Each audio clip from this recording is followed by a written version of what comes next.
If you could be like one of your heroes, who would you choose? If you could be compared to one of your heroes, who would you like to be compared with? If you could stand shoulder to shoulder with one of your heroes, who would that hero be? And also, who would you not like to be like? Choose one person that you would not like yourself to be compared to. What would you do and not do so you won't be compared to that person who you dislike? And what would you do and not do to become like your hero, the person that you admire? Stop the video now and answer those questions. This video is for you to learn and improve yourself and take action. If you're not going to take action, this video is not for you. Thank you. Hello everyone, my name is Ruben Cabrera and today I will be sharing with you what I have learned from watching episode 6 of Michael Jordan's documentary, The Last Dance. The reason why I asked you this question is because many times the characteristics, actions, or behaviors that we dislike of people we have. And we are not aware of this if we never ask ourselves these types of questions. But now that you know some characteristics, actions, or behaviors that we dislike of other people, it's time to ask ourselves, do we have those? And if we do, it's time to change them. Why? Because you might be talking about the characteristics or actions or behaviors of other people that you dislike, but yet you are doing it yourself. And if you don't want other people to be thinking the same way you think of that individual's characteristics, it's time for you to step up and change that behavior. Unless you want other people to think of you the same way you think of the characteristics of that individual who you dislike. And maybe you don't care about what other people think of you, but let's say you observe the behaviors, characteristics of an individual that you dislike. And let's say you have them. Now they're limiting your growth. Now that's where it hits. What if you're doing something that you see in others that is limiting their growth, but you don't realize that it's also limiting your growth because you never asked yourself if you had those common traits? But now that you're asking yourself these questions, you can now realize this and step up your growth. Now you can step up your individual growth. Now, why did I ask of you to compare yourself to an individual who you admire? Why? Because what if you are not doing those characteristics, behaviors, or actions of the hero who you admire? It's time for you to apply the behavior that they do. Why? So you can achieve similar results. So it's time to ask yourself, what are you doing and what are you not doing? It's time to step up. The reason why I brought up this question is because this relates to Michael Jordan's competitive nature. Now, in the episode, there is a scene where Michael Jordan is talking about how Jerry Krause admired a defensive player on the opposite team and who they were playing amongst each other. So Michael Jordan saw that and he's like, all right, so you're in the Bulls team, but yet you admire this player. I'm going to show you that he's not a good player and I'm going to destroy him. I will not be quoting Michael Jordan from the documentary. I wrote it down here on my notebook. I knew that Jerry Krause loved Dan, and just because Krause liked him was enough for me. You think he's a great defensive player? Okay, fine. I'm gonna show you that he's not. I put it in my mindset that if I don't do this, then they're gonna consider him on the same level as me. And that motivated me to attack. I feel like Michael Jordan wasn't going to allow it. He wasn't going to allow people to say, wow, Dan did really good at defending Michael. I never knew Dan was as good as Michael. I feel like Michael Jordan was not going to allow for someone else's skills to be compared to his, who he didn't consider was qualified. Maybe, perhaps, that is one of the reasons. But what I do know is that he wasn't going to allow it. So what are you going to allow yourself to be compared to and not be compared to? And maybe you should apply this mindset, which is the same. What are you going to tolerate and not tolerate? I will be giving you another example from the episode. Here we have Purdue, one of Michael's friends. Michael was competitive at everything, whether it was on the golf course or playing cards, whatever it was. I mean, his life was just one big competition. These guys will play cards in the back of the plane. Me and the others will play in front of the plane for $1. But he will come to the front and say, what are you guys doing?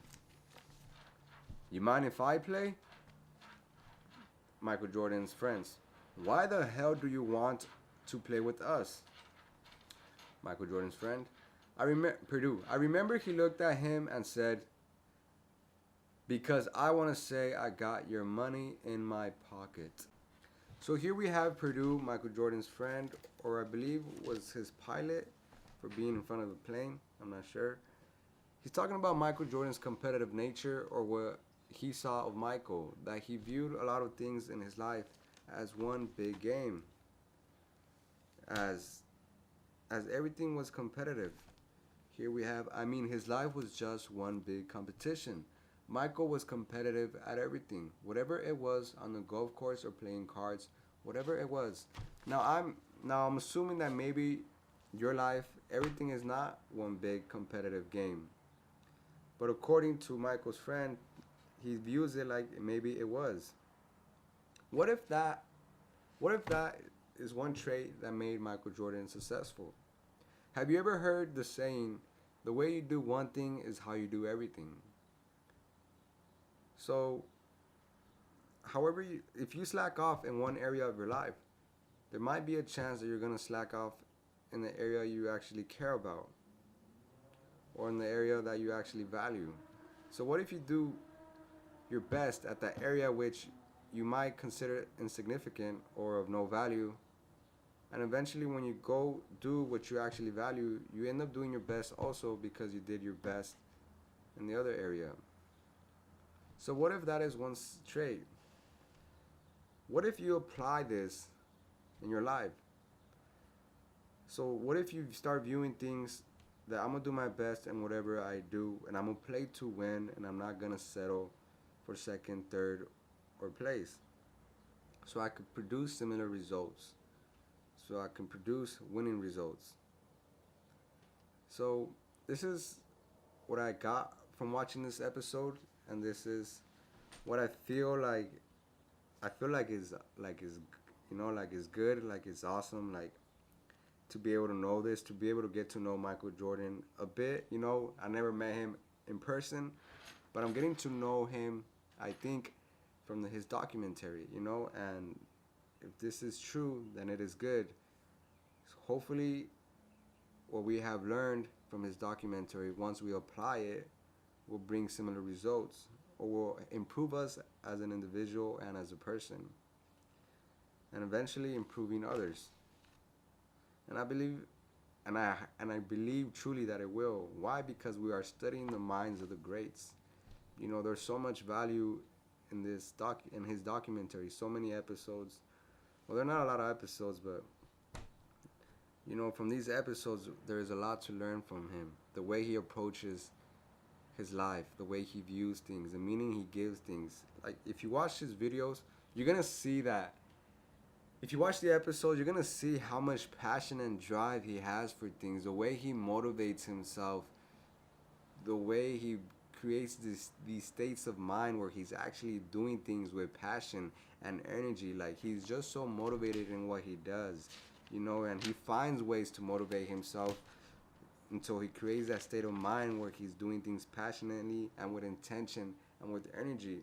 I'm pretty sure in the past you have had things that you feel like you're not motivated, even though you feel like you have to do it or is important in your life or that you love doing, but you're not doing it with passion or with energy. But from watching these videos and from watching his episodes and from what his friends or people talk about in the documentary, you can see that Michael makes a lot of things. He creates these beliefs in his mind that allow him to push 100% or push, like, to perform so great and good. For example, there was a quote. I have a written quote here. I don't know. I think Ahmad Rashad said, Michael could make things up to motivate himself. Michael could make things up to motivate himself.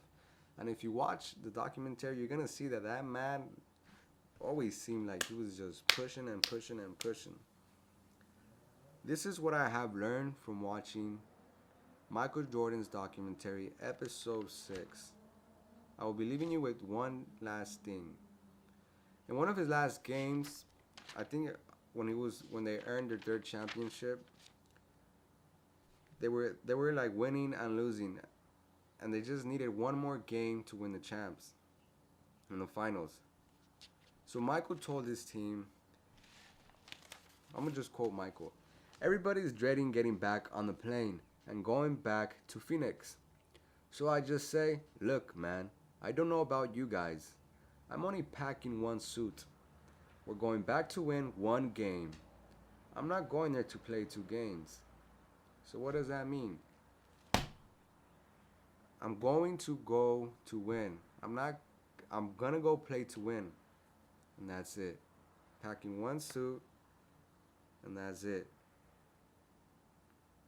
So what is one area in your life where you just have to pack one suit and you're gonna go all in? You're gonna play to win. Thank you for watching. My name is Ruben Cabrera. This is what I have learned from watching episode 6 of Michael Jordan's documentary, The Last Dance. All I ask of you is to share the story. Thank you.